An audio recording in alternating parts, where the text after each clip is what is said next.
One of the perennial questions that has arisen over the last few decades in light of the emergence of feminism, and in particular in light of the emergence of female hormonal birth control, is why, after decades and decades of basically the same birth control with a few additions in more recent years, is there no male birth control?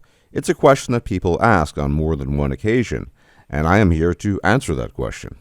Well, the first, most technical reason is that it's a little bit more difficult to shut down hundreds and hundreds of sperm in the testicles and basically make them invalid and ineffective. That is a very, very difficult thing to do, and it is unfortunately something that they haven't really figured out. Most of the means that they've tried to come up with involve the application of testosterone, and this is something that's been known for decades. So, for example, if you're a bodybuilder or an athlete and you juice a lot, using excessive amounts of exogenous testosterone, you will temporarily shut down your own endogenous, i.e. body's own testosterone production to various degrees, and with it you will become quote-unquote infertile, although that's not something that is absolutely 100%, because sometimes the swimmers get through anyway, and basically most of the attempts at male birth control revolve around that, implementing testosterone, trying to make it work in some capacity. But there are a lot of side effects, as you might be aware, especially if you go into excessive doses of exogenous testosterone involving juice, blah, blah, blah. So not really that great, which is not to say that female hormonal birth control doesn't have side effects. It has tons of side effects and is generally really unhealthy for most women.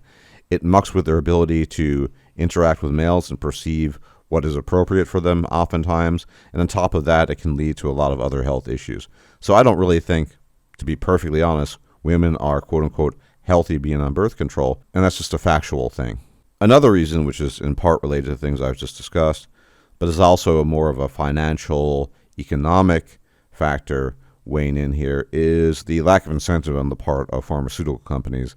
They're just not that interested in producing male birth control of any sort, because I think rightly so, they don't think there's much of a market. So apart from the technical, physiological, biochemical issues, as well as the lack of incentives in terms of pharmaceutical companies being willing to make such a drug, we need to also consider the social, cultural, political landscape, and in general, human nature.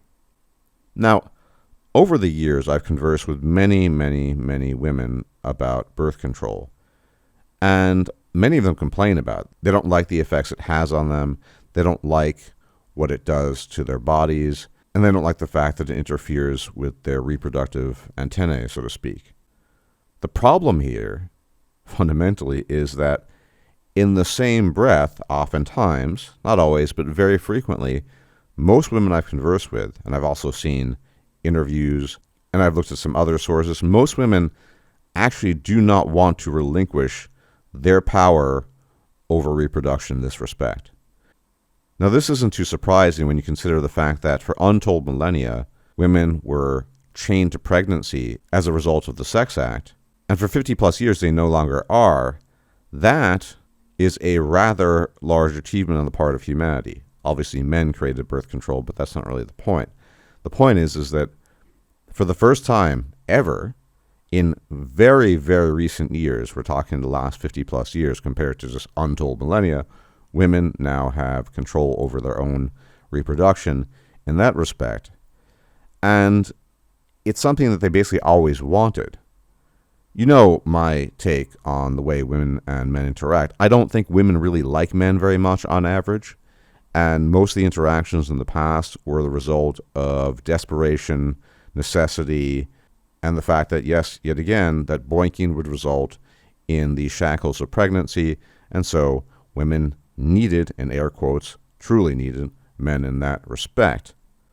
But we fast forward to now, and that's just not the case. Not at all. But the problem is, the way women think about this is, well, if we were to, we women in this case, relinquish birth control to men, what would happen? They could decide whether or not they might impregnate us. They might insidiously, I've heard women claim this, they might insidiously impregnate us, just like some women get off the pill to insidiously become impregnated. It could happen the other way around, potentially. But also, that men wouldn't be willing to take responsibility to regularly take the pills, apply the gel, take the injections, whatever it might be, to ensure that the birth control continues to be potent and effective. And most importantly, this is the objection I've heard most frequently from women, there is an issue with just handing over this power. Women want to be the deciders when it comes to whether or not they get pregnant, and they don't want to hand over that power. They don't want men to be in the position to say, look, I don't want to get you pregnant now. I do want to get you pregnant now. So in light of all of this, and my manifold experiences with females over the years, despite all the inconveniences of female birth control, despite all the other issues that arise from it, I kid you not, they still would prefer to be on themselves, on average, and not relinquish that control over to men. This makes sense, by the way, because if you think about it, the ability to carry a baby, to become pregnant, to give birth, is a truly awesome power. On the other hand, of course, it's very burdensome, but that power is the reason why men ultimately engage with women in the first place. Do you think men love the company of women? Do you think they find them fascinating, interesting creatures, and they have in-depth conversations? No, 90% of the time when a guy says, oh, I had a really deep conversation with this girl, this woman, what he really means is that he really likes her a lot, and the conversation was kind of tolerable. And by that, he really likes her a lot, he really wants to boink her, finds her physically attractive, yada, yada, yada. So, really, that is their primary power. The attraction that they offer to men, but also, as a consequence of that, and this is obviously directly related to the attraction men feel towards them, the ability to become pregnant. I've discussed this with many men before, married, not married, in particular the ones who are married. The price you pay as a man for having to deal with all the BS is your ability to get children out of the females that you've decided to pair with. And do you think most women just want to give that up as a power and say, oh, you can take the reins, you decide? No, women absolutely despise it when men have any sort of power or control over them. And this is probably the greatest power out there, depending on the context. So why would they hand over the reins to men and say, look, you take responsibility, you do this, I'm just going to chill and let you make the decisions here? Now, on the surface, a lot of women will claim the opposite because they're trying to put their best foot forward. They'll say things like, of course, I hate taking birth control. I would love for men to take over and take responsibility, right? They'll say that. But in hushed whispers behind the stage, they will say quite the opposite. And again, this is about influence and power. If men en masse got to decide, look, we will decide when we decide to get pregnant, as in the couple, then that's a potential problem, and very, very few women are willing to make that concession. Of course, there are going to be some, but most women don't trust men on top of that. That's another one, the second most common one I hear. They don't trust men to do the right thing. They want to take care of themselves. You see, this just goes back to my point that I've made probably 1,000 times over the last couple of years, over the course of the decade plus I've been on YouTube. Men and women do not naturally have a perfectly symbiotic, amazing relationship. They tolerate each other because they have to, because they need each other for the purposes of reproduction. There's not a lot of trust. There are tons of differences between men and women. And this isn't a feminist take at all. But it's also not the take you'll often hear from a lot of trad cons and people who are quote-unquote traditional in general, that men and women are like perfect pieces of a puzzle and they just kind of fit together. No, it's a bit jagged. The puzzle doesn't fit perfectly together. It kind of fits a little bit with a lot of work, but you have to force it, and the end product is not amazing.